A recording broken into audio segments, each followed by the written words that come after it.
The ABC is at it again. This time, they are targeting Catholic hospitals and any health worker who has an objection to abortion. Now, they'd be the first to say, don't like an abortion, don't have one. But of course, they want to make sure that everybody is involved and complicit in the great evil of abortion. What's really going on with this hit piece against Catholic hospitals in Queensland? And that's today on The Dr. Jo Show. Before we get into deconstructing this ABC piece, if you are here on this channel for the first time, could I please ask that you hit the subscribe button? So this is a story about Brent and Alyssa. And what you'll notice from the left time and time again is that they often weaponize a single story to justify a really extreme carte blanche thing. So, for example, with abortion, we often know that they will use the case of rape, a 12-year-old girl who's a victim of rape or incest, to justify abortion up to birth and for any reason. And here we have the ABC weaponizing a single story, the story of Brent and Alyssa, to justify forcing Catholic hospitals to force Catholic doctors to perform abortions. And this isn't just about Catholics, because Christians and people of all faith are often against abortion. And in fact, people of no faith are against abortion. I've seen some atheists write in the comment and say, Jo, you speak a lot about religion, but just know I'm an atheist and I'm also against abortion. And in fact, you don't have to be religious, do you? Because every abortion kills a human being, and anyone who cares about human rights should be against it. But the thing about Catholic hospitals, what's unique about them, is they have institutional conscientious objections. So if you are a health worker who's against abortion for whatever reason, you can work at those hospitals and you know it's a safe haven. It's a place where you won't be forced to kill a child, an innocent child. And so, you know, what the ABC is trying to do here in conjunction with left-wing pro-abortion academics, in conjunction with the Greens, remember the bill in New South Wales, they want to force all hospitals to perform abortions. And that's what this story is about. The ABC is doing its bit in the aggressive campaign to force abortion on everyone. Brisbane woman Elisa has felt the weight of grief. After travelling and building her scientific career, she met Brent when they were both in their 40s. Their love came quickly. Choose wisely. Will you marry me? Yes, I will. After a joyous themed backyard wedding, You're never alone, love, while we have they were eager for the next phase. We met quite late in life, but now we really felt ready to start a family together. But it's been a struggle with a miscarriage and unsuccessful IVF attempts. Early this year, they were cautiously optimistic at a 12-week pregnancy scan. I have to say we did fall in love with our little baby girl. So this is about how they met, their love story, their romance, their struggles to get pregnant. But what is absent entirely from this whole story, not just this opening clip, is the baby's perspective. We don't see the baby. We never even hear their voice. They're never even mentioned as having a perspective to begin with. The story starts with the unimaginable grief that Alyssa and Brent have faced this year, but there's no mention of the baby's unimaginable grief, their confusion at suddenly having their life upended, an experience that is totally foreign and comes out of the blue. None of that is mentioned. This is all centered around personalizing and humanizing Alyssa and Brent so that our compassion, is our empathy and our emotions are pulled by the ABC and we're on their side. We're rooting for them. We're rooting for them to kill their baby because, you know, we can see that they've just been through this unimaginable, indescribable pain. Now, I've talked about Ali Beth Stuckey's concept of toxic empathy on this show, and she speaks in her book about the fact that the left does this time and time again. They will pull on your heartstrings by telling you a sad story and they'll use it to justify their evil agenda. And that's exactly what the ABC is doing here. Let's watch. But tests confirmed a serious genetic abnormality. Now, note they don't say what genetic abnormality, and a genetic abnormality can range from something serious and life-threatening to something fairly minor. You know, a genetic abnormality is a change or fault in a person's genes or chromosomes that can lead to severe health problems. But it could be something like Edwards syndrome, which is apparently life-threatening, although the oldest person with Edwards syndrome is Megan Hayes, who recently turned 40 and lives with her parents in the US. And knowing the ABC, if it was life-threatening, they would have said that. Instead, all they say is that this was a serious genetic abnormality. And I think we know the ABC well enough to know that if they had that card to play, because they're clearly going for this is a mercy killing, we're doing this out of compassion for the baby and for the parents, but they couldn't say that because it just would have been untrue. So instead they've said serious genetic abnormality, which probably leads us to conclude that this was likely Down syndrome, which is not a life-threatening genetic abnormality. It's the most common one. And indeed, lots of studies show that children who have Down syndrome are happy, the siblings of children with Down syndrome are happier, and parents who have a child with Down syndrome actually find it enriching for their marriage. So, amidst all of that, there's over 50% of parents who receive that diagnosis of Down syndrome are pressured to abort their child, and 9 out of 10 babies with Down syndrome in Australia are killed in utero. So there's a genocide of Down syndrome babies going on. And probably what's most likely, given Alyssa's age, she's in her 40s, it's probably a diagnosis of Down syndrome, which is, a serious genetic abnormality, but it's just a disability. That's another way of saying it's a disability. And I'm not saying that that's what this baby had, but given that they don't say it's life-threatening, I question how serious it really is. Because mark my words, if it was life-threatening, the ABC would have been crowing about that from the rooftops. We certainly would have heard that from Emma Pollard, this journalist. And the other thing is prenatal diagnosis is often wrong. So the NIPT test, which has now become a global money-making endeavour, is not as accurate or reliable as the internet would have us believe. AI proudly tells you that it has a 99% success rate, but this recent study by a German scholar who looked at over 750,000 NIPT test results, so that's nearly 1 million NIPT test results, and he actually says that the glowing reviews of NIPT are suspicious and that more research needs to be done because of the high rate of false positives and false negatives that go underreported and uncaptured by the data. In fact, his study found a 27-to-1 rate of false positive compared to false negative NIPT tests, and it finds that if nature had been allowed to take its course, so as in if there hadn't been an intervention to kill the child, have an abortion after the NIPT, actually 90% of those babies would have died naturally in utero. There's so much of what the NIPT does is eugenics. And that's what the ABC is actually justifying in this story. Let's watch. What happened next compounded Elisa and Brent's distress. They were told terminations of pregnancy can't be done at the Mater, including when the fetus has a serious or even unsurvivable medical condition. The only exception is to save a woman's life. Elisa was an outpatient under the care of a private obstetrician. Bans on terminations and contraceptive procedures because of Catholic principles apply at all Mater hospitals, including the taxpayer-funded Mater Mothers in South Brisbane. I just how is this possible? Don't you love the music, which is intentionally designed to pull on the heartstrings, because this is just such a tragic story that Alyssa and Brent couldn't force doctors to kill their baby against their will. She concludes by saying, how could this happen? Well, I'll tell you how it happens. You live in a country like Australia with a pluralist system where we respect freedom of conscience and freedom of religion, and we don't force people to murder children when they don't want to do it. I mean, that's how it happens.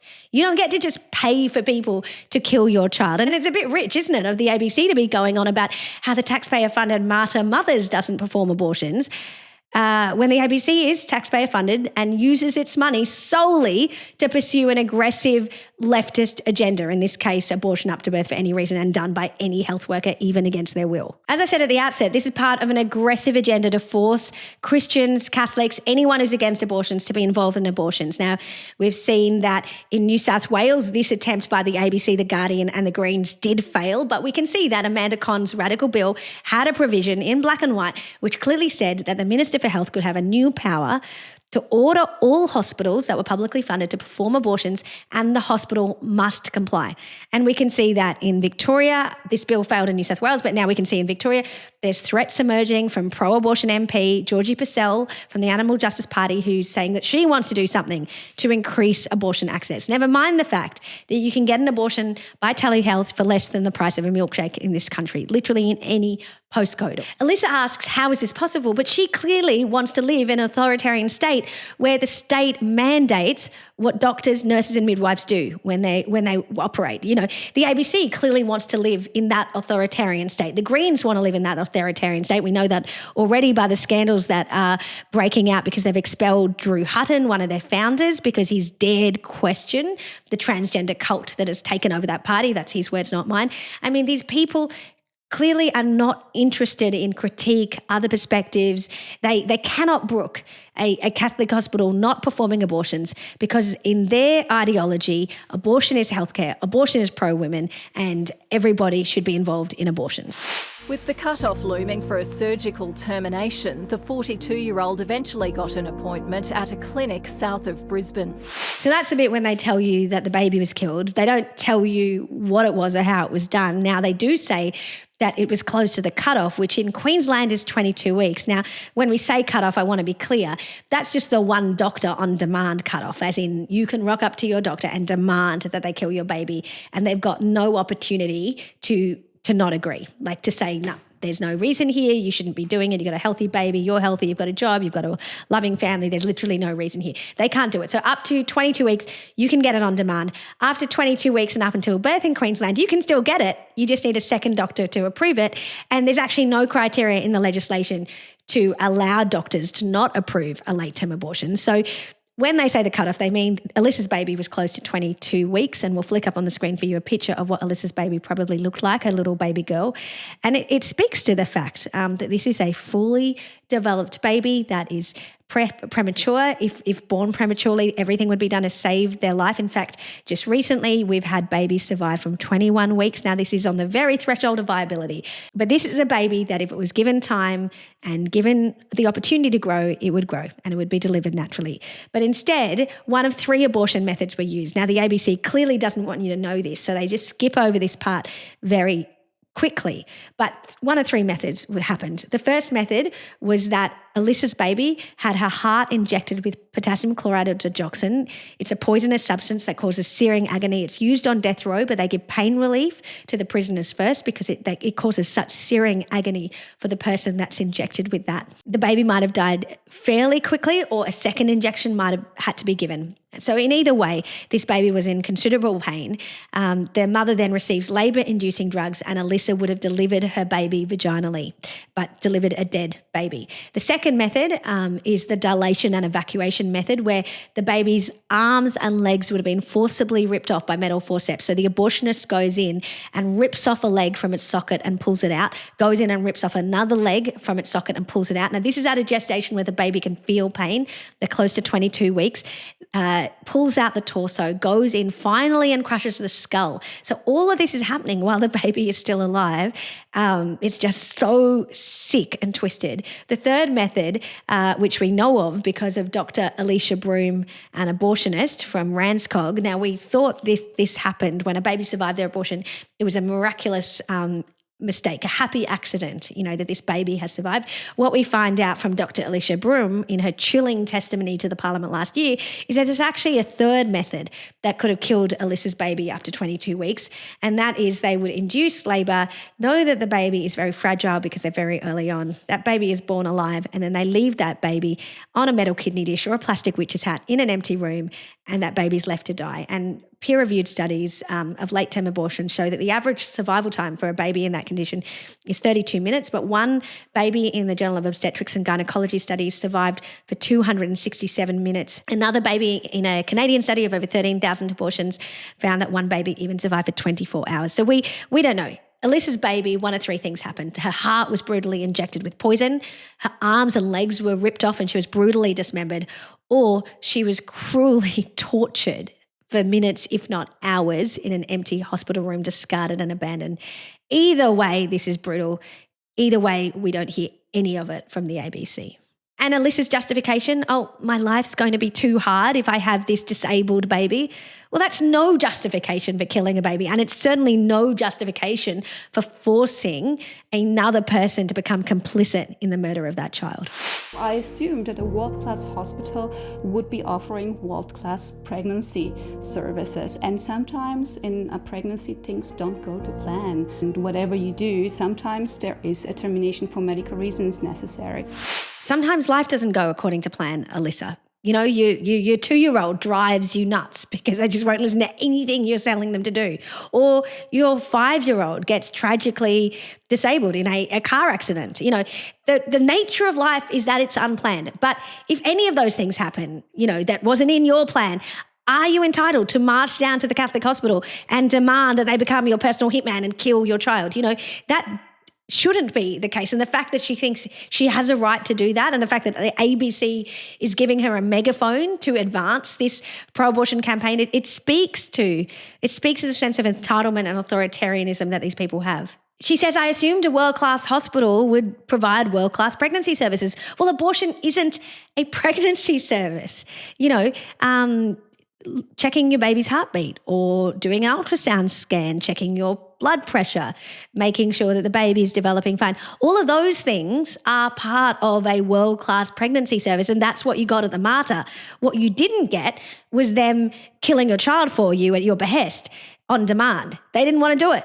And that's not a pregnancy service. That's an abortion service. What absolute arrogance to assume that you can force someone to kill your child on the eugenicist view that that child shouldn't deserve to live because it was unplanned and they are disabled. This woman is insufferable. I think we all know what's going on here. It's clear her baby wasn't up to scratch. It wasn't the perfect baby she had in her plan, and she wants to get rid of it. And she uses that acronym, TFMR, Termination for Medical Reasons. Now, that's a bullshit acronym that literally covers any abortion reason. Like it covers anything. It could be your baby has a condition incompatible with life or they have a genetic abnormality, but it could also be anything that affects the woman's mental or physical well-being. So it's anything, it's any reason. And it's used to justify and to dress it up as if to make it sound like there's a legitimate reason for an abortion when in actual fact, no abortion is ever medically necessary. Now, the story goes on, and what's striking about the entire story is that there's no perspective from the baby, but there's also no critical voice. There's the statement of the Mater, which the ABC quite strategically places between the critique of abortionists and abortion activists organisations. So they show one abortionist from a neighbouring hospital who is very critical about the Mater turning women away in conditions of, you know, fetal anomalies and these life-threatening circumstances. Now, the ABC doesn't show the data that, in fact, you know, in the states which look at the reason for a late-term abortion, most late-term abortions, like in South Australia where I'm from, 75% are killing healthy babies and their mums are perfectly healthy in a non-emergency situation. This abortion is typically for a mental health reason. They don't show that data critiquing the abortionist because it doesn't,